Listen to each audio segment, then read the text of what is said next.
Good morning po. A blessed Sunday to everyone. Hallelujah. Salamat sa Panginoon. At ang oras ay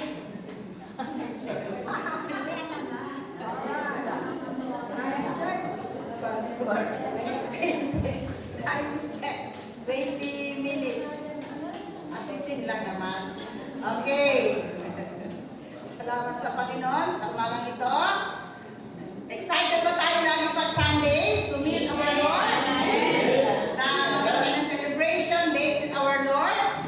Na siyang nagpara sa atin buong isang linggo. From Lunes to Saturday hanggang linggo. Amen. So, time natin tumayo. Huwag na tayo magpatumpik-tumpik. Hallelujah. Manalangin tayo. Hallelujah. Hallelujah. Purihin ka Diyos sa dakila. Salamat Panginoon ngayong umaga. Salamat sa kalakasan mo sa bawat isang anak na rito ngayong umaga Panginoon. Thank you Lord. Thank you for the inspiration na ay nilagay mo sa bawat puso ngayong umaga. Kami po yung malapit sa iyo ngayong umaga nagpapakumbaba. O Diyos, change our heart. Create us a new heart, Panginoon. Lord, hindi lamang babaguhin ikaw, Diyos, hindi lamang nagbabago ng puso, nagpapalitan mo kami ng bagong puso, Panginoon. Upang maging karapat-dapat kami sa iyo ngayong umaga. Cleanse our heart, cleanse our soul. Sa pangalan ni Jesus ngayong umaga, O Diyos, panindapatin mo kami para sa iyo ngayong umaga, O Diyos. Lord, bless your word na aking dadalhin. Ikaw pong magsasalita, Panginoon. At tinitiwala ko ito sa iyo ngayong umaga. Hallelujah. Bless mo kaming lahat. Hallelujah, Panginoon. Purihin ka. Bawat nakaupo na riyan, Panginoon. Patuloy kang mangusap sa bawat sa amin, Panginoon. Ilagay mo sa isip, puso at isipan namin, O Diyos, ang nararapat namin gawin, ang tungkulin namin bilang disipulo, Panginoon. Salamat sa iyo. Bless the word, Panginoon.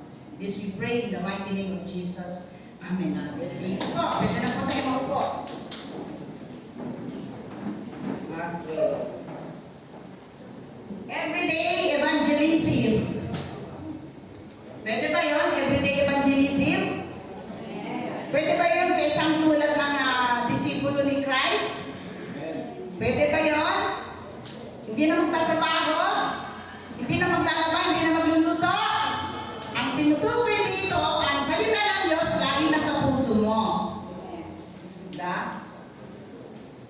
Ang tunay na pinago ng Diyos, Walang oras. sabi ni Ate Emma, ni Nanay Emma, ni Pastor Ena, diba? Ang tunay na disciple ni Kristo, from darkness to light, binigay tayo natin Panginoon, kinuha tayo ng Diyos, niligtas tayo natin Panginoon, binago na ang puso niya. At gagawin ng tagasunod ng ating Panginoon. Kaya everyday evangelism. Sabihin si Kristo na sa puso mo, na sa puso natin. Lord, gusto ano bang pwede kong gawin para sa kakampulihan mo, Panginoon? Ano problema ba natin yun? Iniisip ba natin ano pwede natin gawin para sa ating Panginoon? Iniisip ba natin yun? Hallelujah! Or petics lang tayo. Linggo lang tayo nagkikita dito. Kumusta yung Monday to Saturday? Everyday evangelism na tayo. Okay, kayo po makakasagot niya. Okay, so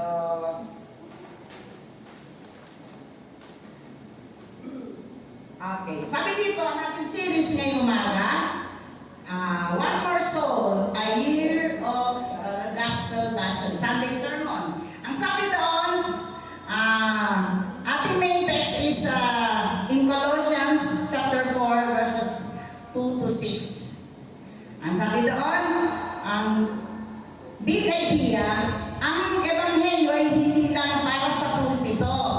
Okay. Ano ba yun? Sige, ganun ba talaga yun? Sige, high-tech na.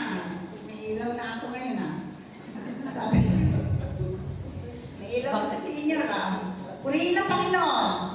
Sabi doon, ang ebanghelyo ay hindi lang para sa pulpito.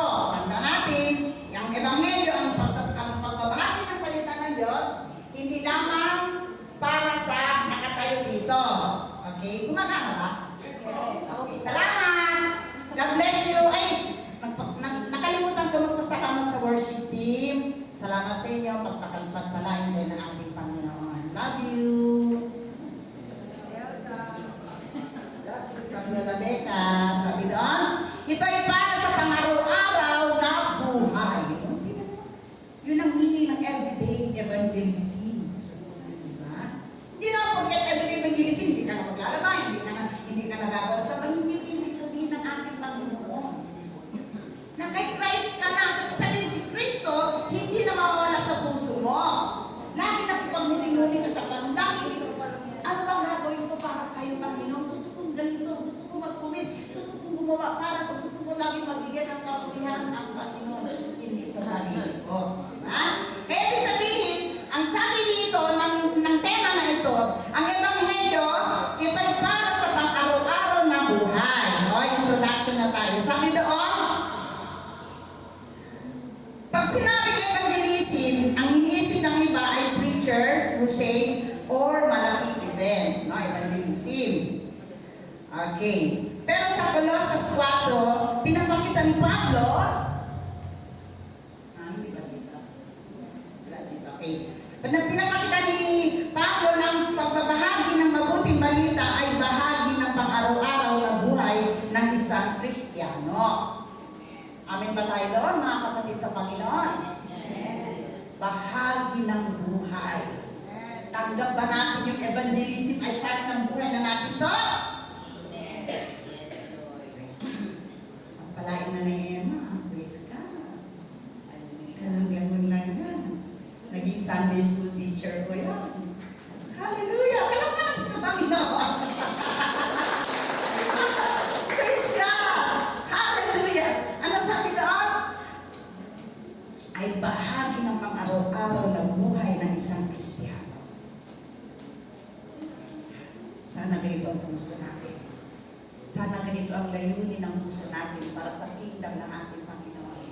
Na meron tayo laging ginagawa para sa ating Panginoon. Walang layo, walang senior, walang bata, walang lugar na malayo, walang may karamdaman. Basta ang sinasabi dito ni Pablo ay bahagi ng pangaraw na buhay ng isang Kristiyano. Hindi na ito para sa pastor.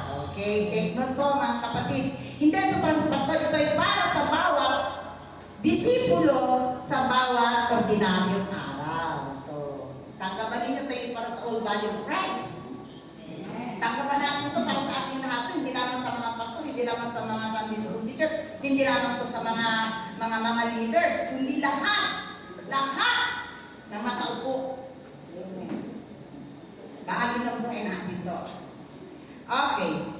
Ngayon, ang sabi ni Pablo dito, paano natin maisasabuhay ang evangelism sa ating pangkaraniwang pang-araw? So, nagbigay si Paul ng 3 puntos. Paano natin maisapamuhay ang evangelism sa buhay natin araw-araw? Okay. Paano natin ito maisasabuhay ang evangelism sa ating pangkaraniwang araw-araw? Araw lang. Okay. Ang sabi doon, ang first point is magsimula sa panalangin. First point, para tayo, makasulong tayo sa evangelism na gawain ng iglesia. Ito naman ang gawain ng pinakapuso ng iglesia, ang evangelism. Amen? Ito lang ang puso. Ito ang puso, ang mag-ebanghelyo ng mabuting balita ng ating Panginoon. Kaya sabi ko, nakita na sa mga Facebook, ang church daw na walang evangelism ay palubog na. Hindi ang SNA. Hallelujah! Amen. Palakpakan natin ang Panginoon. Sa patuloy ang Diyos, nagbibigay ng wisdom sa iglesia, nagbibigay ng patuloy ang Panginoon, kumikilos ang Panginoon sa ating church, sa bawat pamunuan, sa bawat nagkukumit, patuloy ang Panginoon nagbibigay ng karunungan para sa kanyang iglesia. Praise God. Ang sabi doon,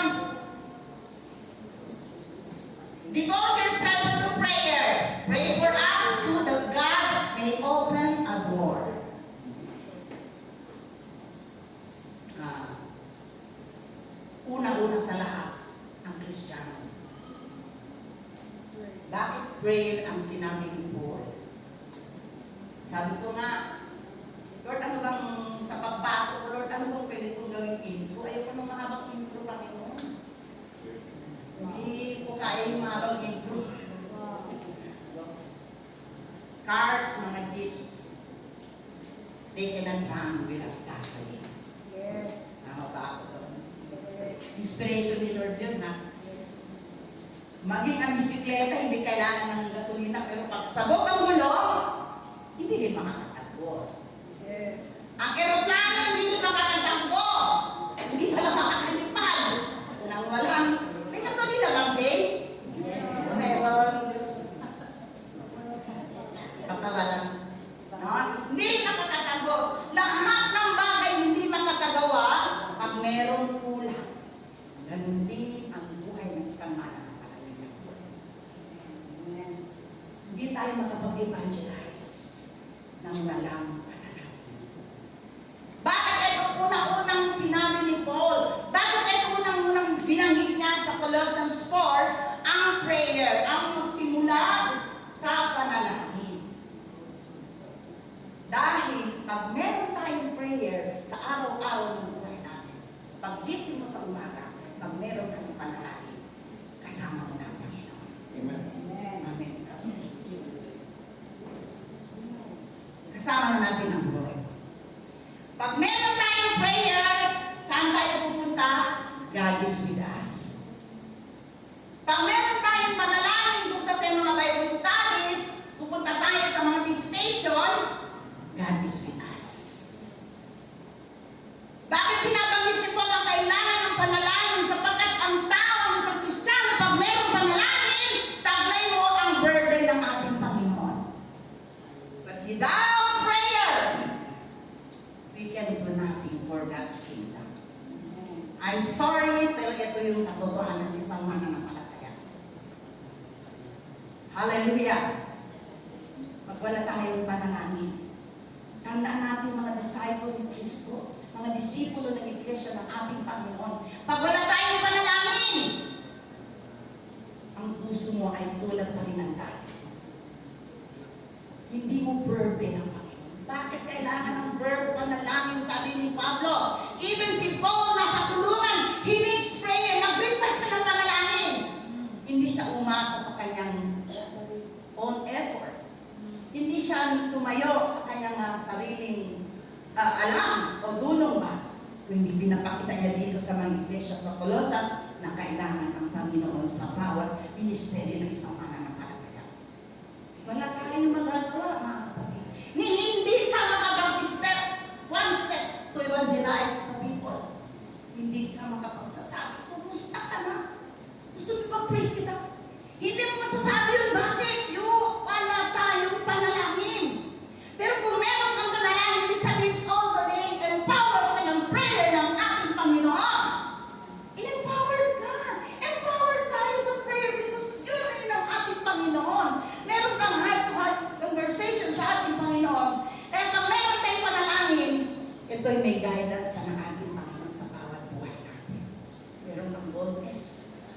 Dating mahiyain na hindi marunong magsalita, dating mahiyain na hindi alam. Ngunit nanalangin siya ng matindi sa ating Panginoon. Inabot siya ng Lord. Dahil sa isang panalangin na yan, binago siya ng Panginoon. Dahil sa isang panalangin na yan, natutunan niyang humayo. Dahil sa isang panalangin na yan, natutunan niyang mag-Bible study. Lahat dahil merong panalangin. Inuna niya ang Panginoon sa kanyang buhay. Kaya ang isang Kristiyano may panalangin, ang sabi doon, bakit sinasabi doon? Devote yourselves to prayer. Kailangan natin yun kasi pag may prayer tayo, may baon na tayo. Hallelujah! Pag wala tayong panalangin, wala tayong baon, ikaw pa rin yung lumang na lumalakad. Ibang nasa isip mo. Pero kung meron tayong prayer, step down from our house, pag meron kang panalangin, 100%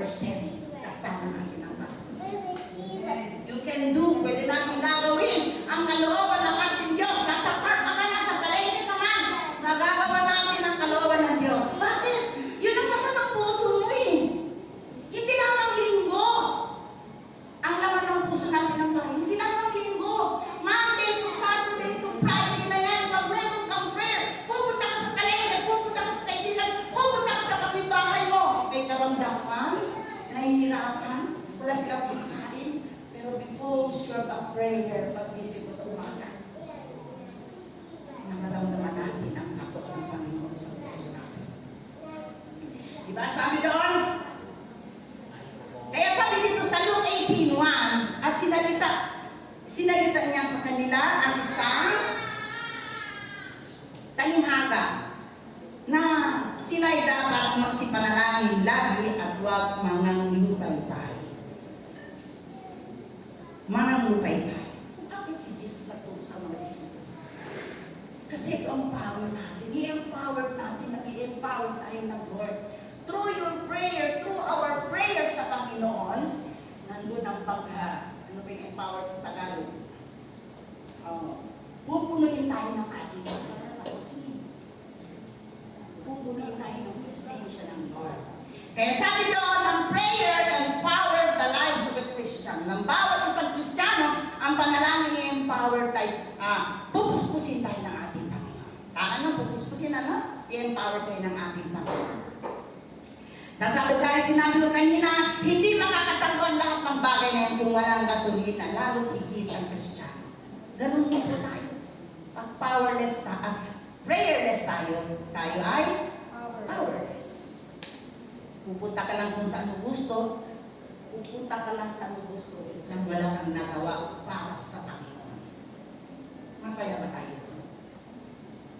Ang bawat mananampalataya ng Panginoon, saan naman dadalhin ang pamo?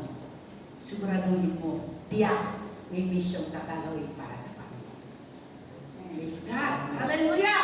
Yun ang buhay ng isang mananampalataya, yun ang buhay ng isang na kay Kristo. Hindi ka lang masaya ka wala kang ginagawa para sa Panginoon. Kung ano-ano naman ang isip natin. Kung ano-ano ang balak natin sa buhay. Kasi yun ang center ng isip natin. Kasi yun ang center ng puso natin. Hindi natin binibigyan ng buwang ang Panginoon sa puso natin kapag evangelize tayo. Yung mga kaibigan natin, mga lovers natin, kapitbahay natin, not only in this church, sa mga kapitbahay natin, malaya tayo makapag-evangelize kung meron tayong panalangin sa araw-araw na yan. Why need prayer? Kaya sabi ni Pablo, prayer. Pray for us. Kaya sabi niya doon, mismo si Paul sabi niya, pray for us that God may open a door. Yes. Humingi siya, even nasa kulungan. Pero hindi siya umistan kung ano siya. Kailangan niya ang presensya ng Panginoon. Nasa kulungan siya, nakakali ng kanyang mga paa. Kailangan niya ang presence ng Lord. Diba alam natin? Nangaral si Pablo doon, di ba? Yung mga jail warden, di ba? Nakalagkalag yung kadena niya, di ba? Nakalabas sila. Nandyan yung jail warden, sila lumalabas. Di ba? Ito'y dahil sa isang panalangin. Yung power of prayer na meron ang church para sa kanila. Okay? Kaya sabi doon,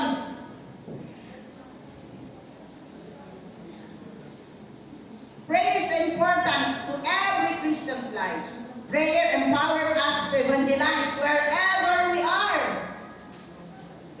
Prayer. Ang sabi doon, Paul requests prayer for his ministry. Kaya nga di ba tayo, nagre-request tayo ng prayer, bakit alam natin panalangin ng pinapangunahin, kailangan ng isang mananampalataya. Aware tayo doon mga Christian, mga kapatid sa Panginoon, kung gaano kahalaga, bakit ganun kahalaga ang panalangin sa isang mananampalataya. With prayer, sa meron tayong panalangin sa ating mga buhay, magagawa natin ang kalooban ng ating Panginoon. To share His Word, to evangelize people. Saan man tayo naroon, makapag-evangelize tayo. Ang evangelism naman hindi naman puro lang Word of God. Pwede ka mag-pray. Nagpre-pray ka sa Kanya, dinadala ang pangalan ng ating Panginoon, kabutihan ng ating Diyos. Evangelism. Pwede ka mag-share ang Diyos ay binago ako ng Panginoon na dati akong ganito, dati akong masama, dati akong mabisyo. Pero nang dahil sa salita ng Panginoon, nabago ako. Mula sa kadiliman, nilipat ako ng Diyos sa kaliwanagan. Praise God. May nangaral din sa akin, may nag-invite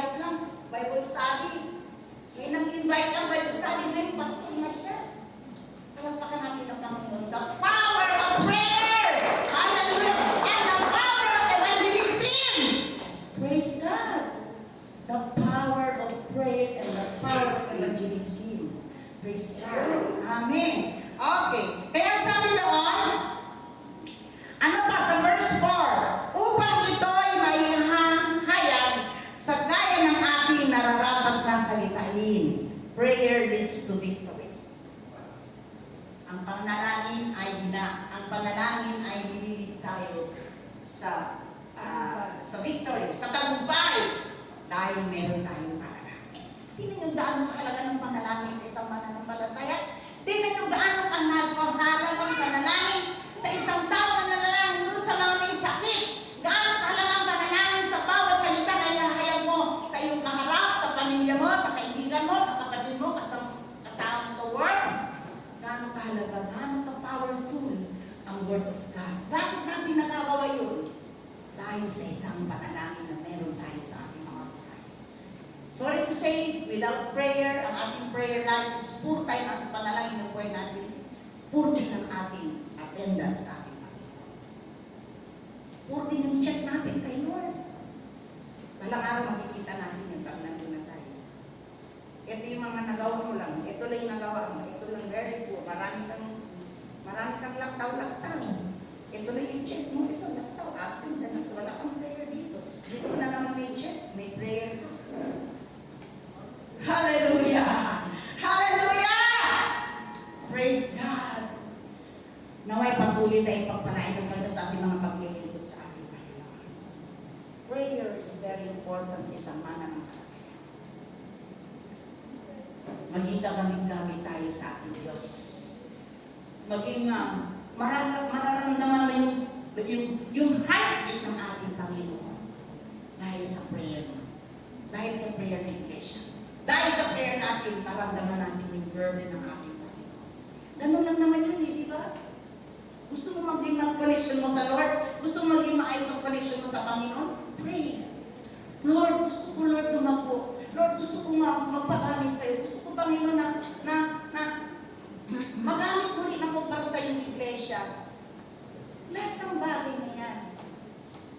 Dahil sa isang bunga ng isang panalangin natin sa ating Panginoon. Prayer is important. Very important. Pangunahing pangangailangan ng isang mananampalataya. Okay. Praise God. Sabi dito, prayer is the first step that believer's life before going in ministry. Tandaan natin yan. Mga pastor na yan, mga nagsasalita dito. Babat sa prayer yan. Hindi makausap lang natin mo sa bahay yan. Puro na lang aral. Gusto. Sabi ko nga kay Brother Edwin, kung pwede lang kahit wala nang ulam, huwag na ako magluluto. Yung mga ganun. Pwede lang kahit ano na lang yung mga tira-tirang ulam sa ref. Hindi na lang ulamin natin. Kasi naging abala ko ba yan eh? Naging abala ba yan sa akin na nag-aaral ako? Yung mga ganun ba? Bakit? Yun ang laman ng puso ng bawat isang tumatayo. Yun ang laman ng puso. Hindi yung pwede pedix. Ganito natin kamahal ang Panginoon sa buhay natin. Gusto natin ibigay natin ang the best para sa ating Panginoon. Amen. Hallelujah. Ayaw natin yung sobra-sobrang time lang para kay Lord. So umaga na lang. Sunday na lang. Excited ba tayo kay Lord? Sabado ka lang, nakalala yung damit. Linggo pa lang, madaling araw bisita. Saan pa? For the Lord. Alam pa natin ang Panginoon sa buhay. Okay, nakita natin yung kahalagahan ng isang panalangin. Okay, so, point 2. Okay. Okay. Point 2. Sabi doon,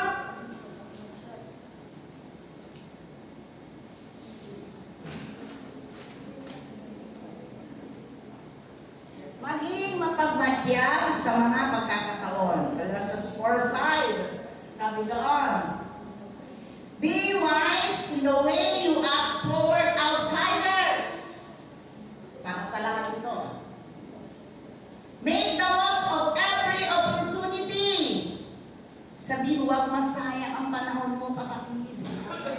Huwag masayang saan ka man naroon. Huwag tayo masayang yung pagkakataon na yon. Kaya sabi ng Panginoon, be wise. Maging matalino kayo pag nasa labas. Maging wise tayo sa mundong ito. Pag na-focus tayo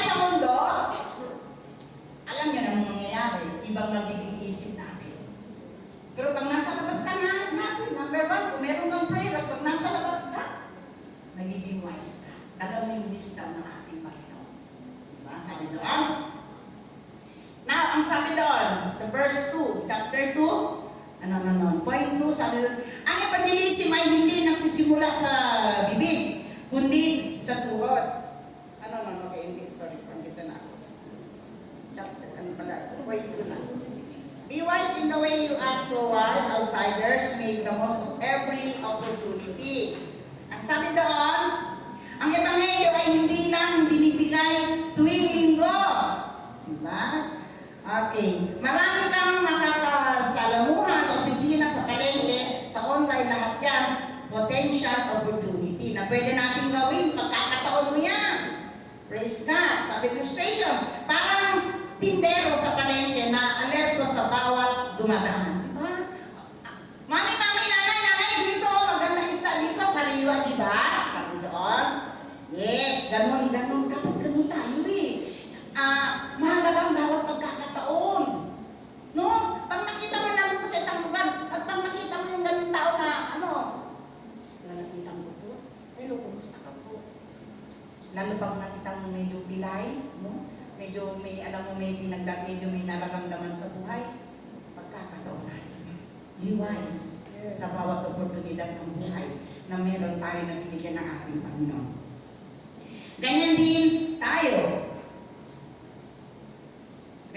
Dapat handang magpakita ng pag-asa at pag-ibig kahit sa simpleng interaction. Ganun bang Kristiyano? Ganun ba tayo dito? Lagi ba tayo handang magpakita ng pag-asa sa taong ating nakakasalamuha? Hallelujah! Friendly ba tayo? Approachable ba tayo sa mga taong sa labas? Diba?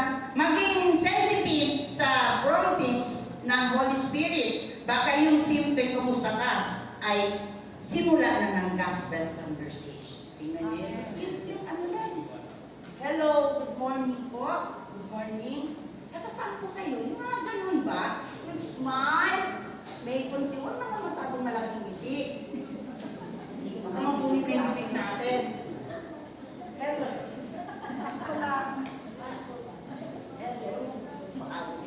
Hello. Morning. Matatawa yung mga kababaihan. Praise God. Alam mo, maganda sa tao yung malang ngiti. Kasi sabi na laughter is a medicine. Laughter is a hope. Diba? Kaya, okay, mabalag yung mga palangiti dyan. Diba? Sabi doon. Kasi pag palangiti tayo, hindi sila sa atin maiilang. Pag palangiti tayo naka-smile, hindi isipin na sumblanan naman itong senior na to. Diba yung gano'n? Si senior palang kaibigan si senior Kaya sabi doon, maging sensitive o kumusta ka at simulan na ng gospel conversation. Yun na yung way para makapasok ka because of your kumusta ka, because of your smile, because of your hello, I am Irene from Bonanza. Diba? Puhunan natin yun eh. Hindi yung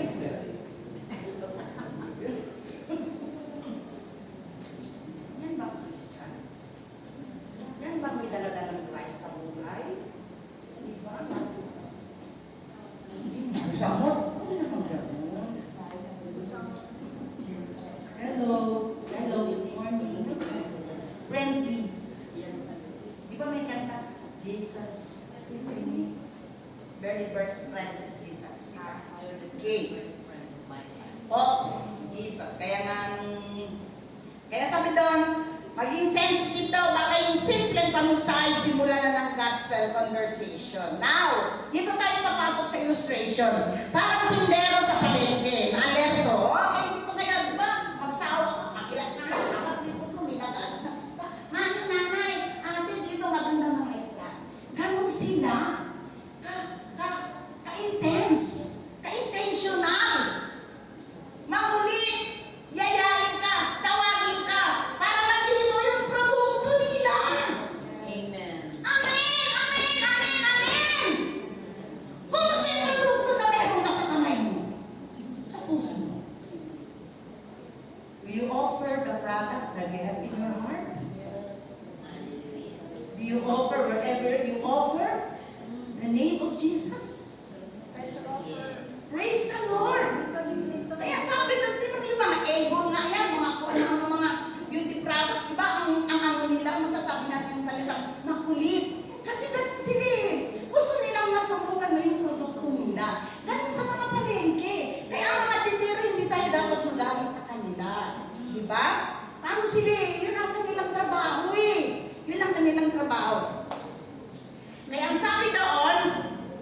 Sabi sa Efeso 5:15. Mga ingat kayo, mga kayong lubos kung paano kayo lumalakad. Huwag gaya ng mga mangmang. Sakit naman ito, no? Hindi gaya ng mga mangmang. Kung hindi gaya ng marunong. Gaya ng marunong. Yan ang wise ni Jesus.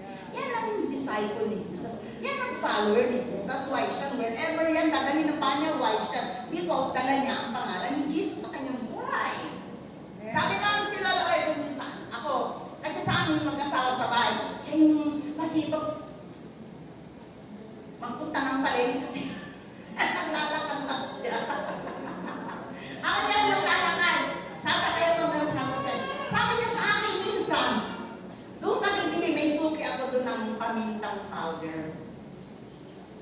Nandun lang yun sa tabi. Di pumunta ako, may kasama kong kapitbahay mo si Ana. Pagpunta ko doon, nakita ko nandun yung matandang babae. Napansin ko yung mata niya, may bandage. Sabi ko, ano nangyari sa kamay, sa mata mo po? Sabi niya, ano ito, napa-operahan ko na, ganyan, marami na akong nilapitan, hindi man ako bumabalik. Gusto mo ipanalangin kita. Diba? Hindi ko siya kilala. Noon ko lang siya nakita. Naniniwala ka ba si Jesus magpapagaling ng mga may karamdaman? Sabi niya, gusto mo po ipag-pray kita ngayon? Sa gitna ng palengke mga tao, kain ko, pinag-pray ko yung matanda na first time ko lang nakita. Pinag-pray ko si nanay. Naulit yun. Hello nanay, kumusta ka na? Diba? Kailangan yung produktong meron tayong best and eternal product na meron ka sa iyong kamay.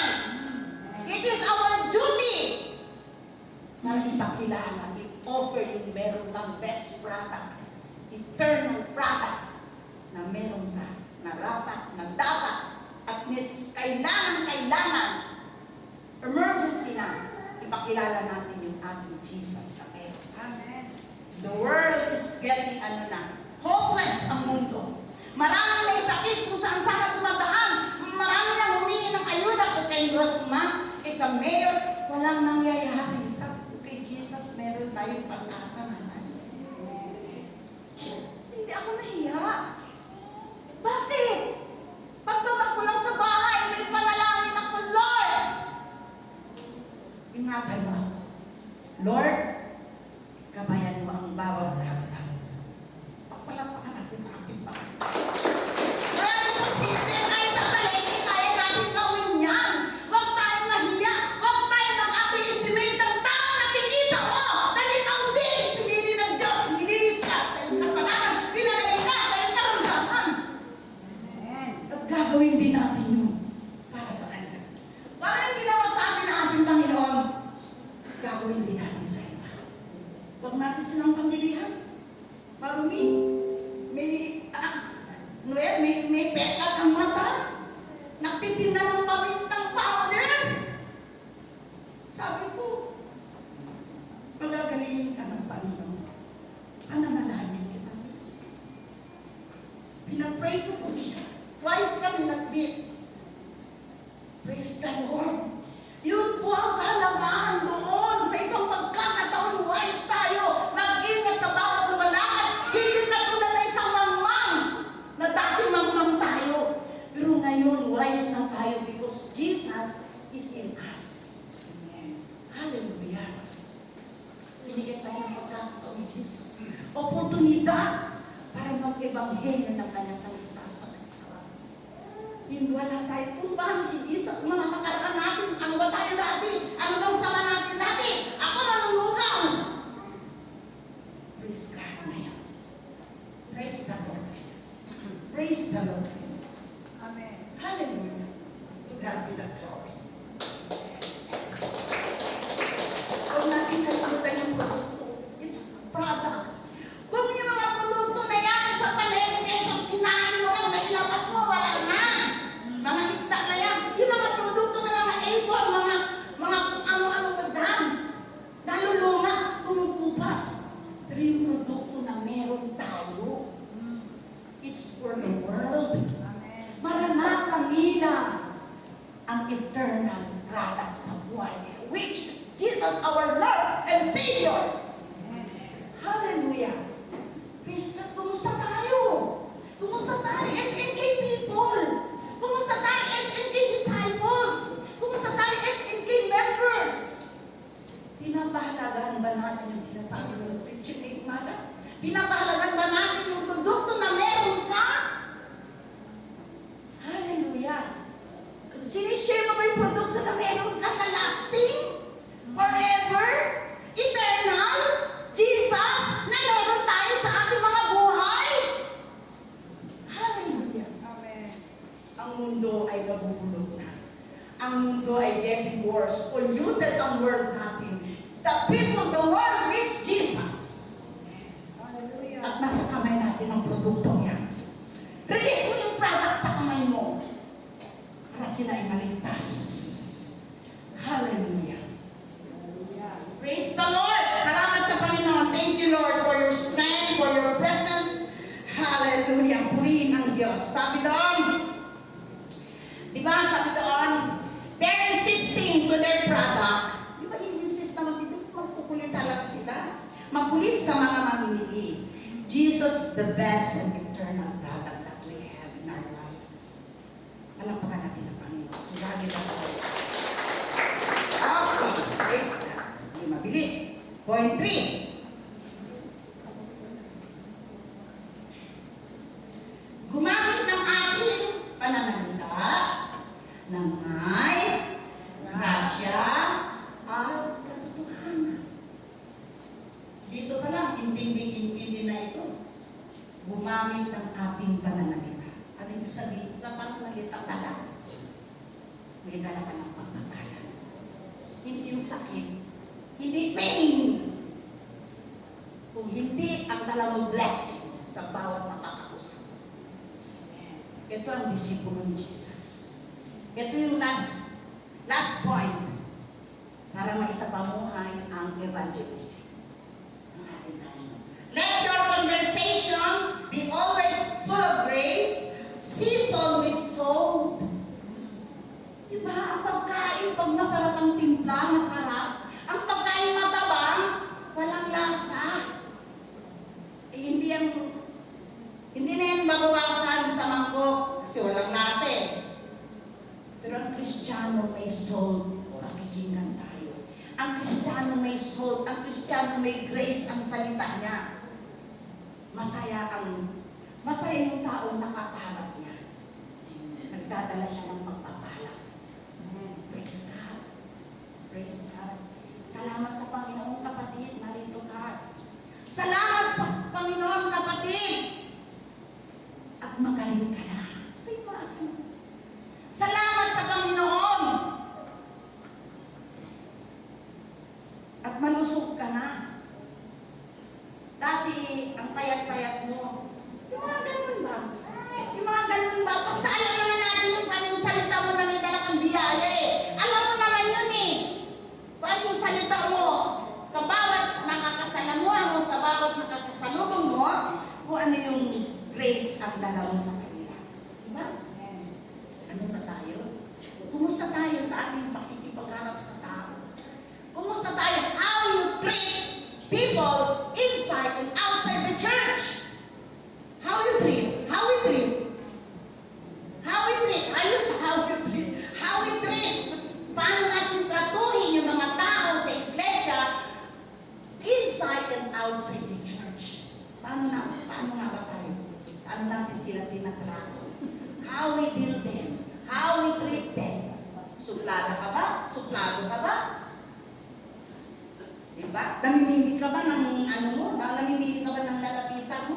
Nung ang seller nagpunta sa Marikina Heights, walang pili-pili yan. Naka-wheelchair, lalapitan. Praise the Lord! Ano pa natin mga seller na yan? Praise the Lord! Naka-wheelchair! Ano ba yun? Nakasaklay! No? Lahat yan nilapitan ng seller. Walang pili-pili. Walang underestimate na nilalapitan ng mga seller. Ganun po dapat tayo. Ganun po tayo dapat. No? Nagsasalita tayo na meron tayong grace sa ating mga bibig natin dinadala. Sabi doon, let your conversation be always full of grace without season with sorrow. Sabi doon.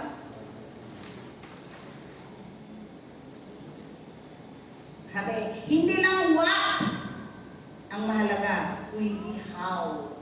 Sabi doon, no? It's not what to speak, but how you speak. Diba? Magaling ka nga, magaling ka sa English, magaling ka sa ganitong bagay. Pero kung hindi naman nakikita sa atin, I'm sorry. Diba? Diba sabi doon, ang mensahe ng Ebanghelyo ay banal, pero dapat mong ihain ng may kagandahang asal at masal. Kagandahang asal. Kumusta tayo mga asal natin? Born again naman yung asal natin? Hallelujah! Kumusta yung pagtrato natin sa mga matatanda? Kumusta yung trato natin ng mga tao sa labas? Kumusta yung trato natin sa mga tao na kakasalubong natin inside and outside the church? Nakikita ba si Christ sa atin? Nakikita ba yung mga verses na alam natin? Ang dami hindi alam verse. Dami yung verse na yun. Kumusta yung verse na yun? Nare-reflect ba sa ating buhay? Nare-reflect ba sa ating personal body, personal life? Nare-reflect ba yung verses na marami tayo? Amen. Kahit isa lang, dalawang verse, alam mo, pero nakikita naman sa sarili mo, purihin ang Panginoon. Amen. Hindi ito sa dami ng alam. Hindi ito sa dami ng angas. Diba? Kumusta tayo? Yung ating kagaspangan. Born again ba yung kagaspangan natin? Pag born again na tayo, marunong tayo isa lang magsalita. Respect and love. Katulad ni Paul. Nasa kalungan siya. Pero yung kanyang damdamin, ang kanyang alaala sa Colossus. Sabi niya, panalangin niyo kami kahit sabi ako naman nakakadena. Bakit? Ibig sabihin, hindi lamang kahit may pinagdadaanan isang mananampalataya, kahit masakit ang tiyan yan, nagbabayong study pa yan. Alam ko natin, wala itang makalatasin yung Panginoon. Kahit walang pera yan, pamasahe na, humahayaw yan! Alam ko na ng Panginoon! Hallelujah! Yun ang disciple ni Christ na meron dalang biyaya. Praise God. Nakangiti pa yan, pero masakit yung tiyan. Nakangiti pa yan! Glory to God! Hallelujah! Pero nang humahagdi yung sikmura. Praise God! Hallelujah! Hindi daing ang dating. Hindi daing yung bigay. Hindi pagpapala mula sa hindi. Yun ang Panginoon. Anong pagpapala? Hindi natin ma-ignore, masaktan dyan. Pero ano nasa isip mo? That God is my great healer. Diba? God is my great provider. God is my great counselor. Diba? God is my great protector. Woo! Hallelujah! Sabi ni John, in Jesus, I am complete. Kaya purihin ng Diyos ngayong umaga. Ang sabi doon, gamitin mo ang conversation mo na to plant seeds online, in person, kahit sa simpleng chat. Speak life, speak hope. Diba? Speak life. From i-recap natin, ano yung mga tatlong pangunahin kailangan isang para maisulong natin ang evangelism ng iglesia at yung tungkulin natin bilang disipulo ng ating Panginoon. Prayer. Pangunahin, kailangan yung ating panalangin sa buhay. Ang pangalawa, maging wise. Yung produkto na meron ka, huwag yung kalimutan kung sinabi ko ngayong umaga. Don't ever, ever, ever forget the product you have in your heart, in your life, in your hands. Lagi natin i-alok yung produkto na meron ka that leads to eternal life. It's Jesus, our Lord and Savior.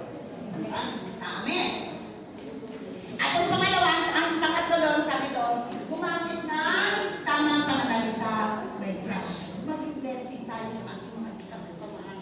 Maging blessing tayo sa ating mga kapitbahay. Kahit inis na inis ka na, parang na siyang kulang-kulang.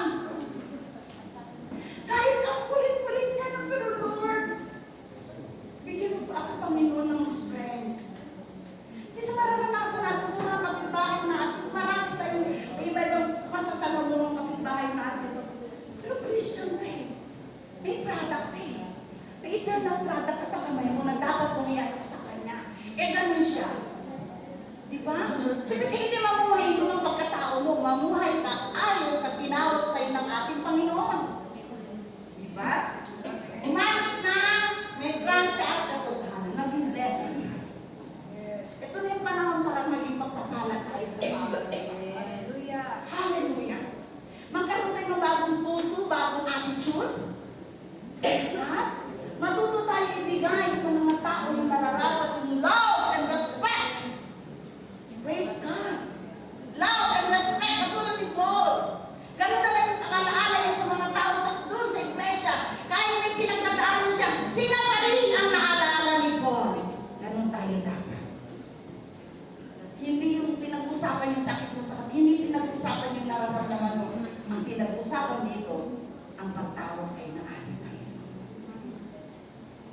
Okay. Conclusion. Sabi doon, evangelism is not a church program. It's a lifestyle. It's a lifestyle, evangelism. Wherever you are, saan ka man dadali ng mga paa mo, nandun laging kadikit, kakambal ang evangelism sa puso mo. Hindi ito pwede pagbawala-wala. Sa pamamagitan ng panalangin, pagtingin sa pagkakataon, at paggamit ng salita na may grasya at katotohanan, tayo ay magiging ilaw sa araw-araw. And the prayer was, ang madalang blessing, sabi ng Panginoon, magiging ilaw ka sa araw-araw ng bawat tao na kasama.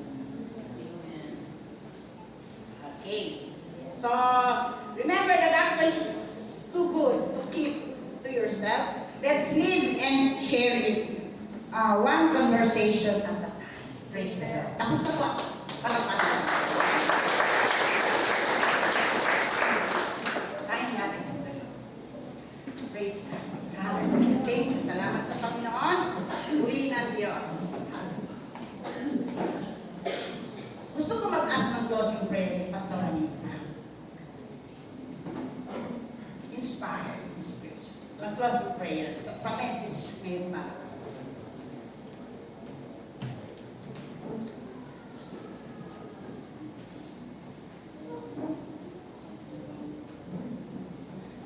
Praise God.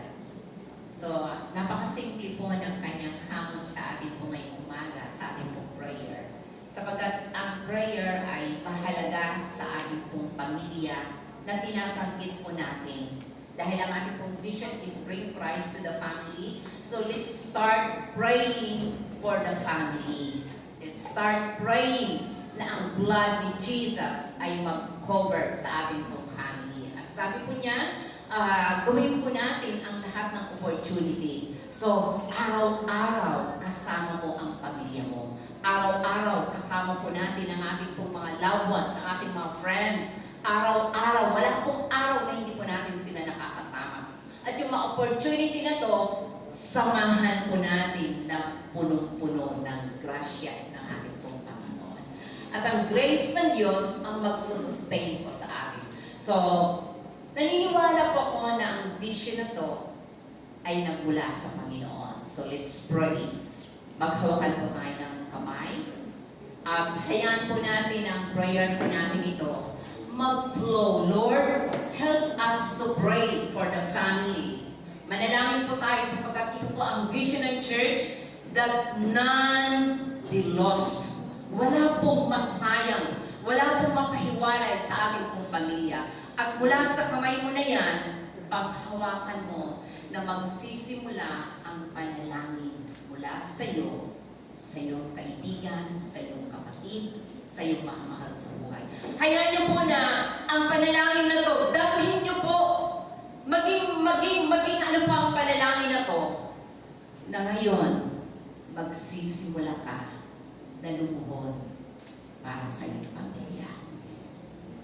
Ito po'y hamon ng Panginoon na pasisimulan mo kung nakikita mo ang kalagayan ng iyong family. Now is the time for you to bow down before the Lord, to kneel down before God. Sapagkat ang challenge ng Panginoon is for eternity. Church, nais kong maging seryoso ka sa prayer na to. Pag hindi mo ito binigyan ng panahon, ang pananalangin sa iyong pamilya, sa iyong kaibigan, ang laki ng iyong pananagutan. Why you were there? For that position. Why you were there? Bakit bakit ka nariyan ngayon sa iyong pamilya is to pray for them. And the challenge is very great for you to kneel down before the Lord. Tayo po'y manalangin. Narito na bilang Diyos ang buong iglesia. Narito kami bilang pastor, bilang ama ng tahanan, ina ng tahanan. Narito kami na bilang Diyos, bilang isang kabataan, bilang isang teens, YC, young adult, young people, na dinala mo sa lugar na to upang marinig namin ang tawag ng evangelism. Lord, we are called upang dakilang Diyos marinig ng aming pamilya, ng aming kaibigan, ng aming mga kasamahan sa trabaho, ng aming mga kaeskwela, saan man kami naroon na dinala mo, Panginoon, meron kang dahilan kung bakit mo kami tinawag. At ang pagkakatawag na ito dakilang Diyos, ilagay mo sa puso ng bawat isa na narito na kami ay mananalangin para sa kanilang kaligtasan. Kami dakilang Diyos ay magiging liwanag sa dilim na mayroon ang aming tahanan. Help us, Lord, to be a light of this world, to be a light in the family, to be a blessing in words, in deeds, in everything that we do. Maging pagpapala kami sapagkat ito ang hamon ng Ebanghelyo ng panawagan sa amin. Pagpalain mo ang bawat leader ng church, pagpalain mo ang bawat leader ng family, pagpalain mo ang bawat ina ng tahanan, pagpalain mo ang bawat kabataan, pagpalain mo ang bawat young adult, young people, teens, and every one of us. Help us, Lord, the heartbeat of heaven be heard in the family, be heard outside the family, be heard sa buong mundo na mayroong liwanag ang sinuman na nagdadala ng Ebanghelyo na nagmumula sa iyo. Bless our commitment to bring Christ to the family and beyond. Bless our prayer that it will be heard. At hayaan mo, Panginoon, bigyan mo kami ng grasya na ang lahat ng ito magawa namin under the power of the Holy Ghost. Maraming salamat, Panginoon. Cover us with your precious blood, with your holy anointing, with your blessing. At hayaan mo, dakilang Diyos, ng araw na to is a day of restoration. Ma-restore kami sa iyo fully na marinig ng sino man ang aming pagtahak patungo sa eternity. Maging blessing kami sa aming family. Salamat, Panginoon. Purihin ka. In Jesus' name we pray. Amen. To God.